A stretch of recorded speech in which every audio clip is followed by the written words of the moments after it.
Асбұршақ сорпасын дайындау үшін алдымен етті видеодағыдай етіп турап аламыз. Одан кейін жуа туараймыз. Пияз деп айтады кейбір өңірлерде, турап аламыз. Бұл өте дәмді, тамақтың дәмін кіргізеді.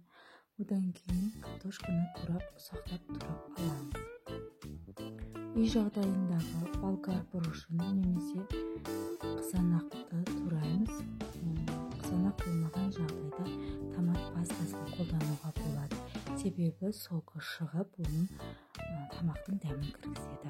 Қызып тұрған майға ең алдымен қыздырып, өте жақсы қыздырып, етті сала бастаймыз. Ет жақсы қуырылуы тиіс. Себебі ет піспей қалуы мүмкін. Бізде қозы еті, сондықтан 10 минут қана қуырып, артынан пиязды және қызанақты бірге саламыз. Себебі пияз қатты күйіп кетпес үшін.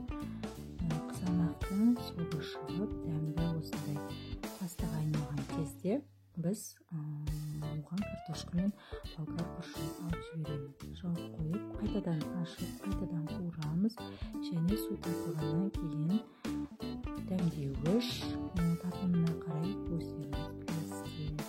Соқ деп қайнатамыз және осындай қайнатып асбұршақты саламыз.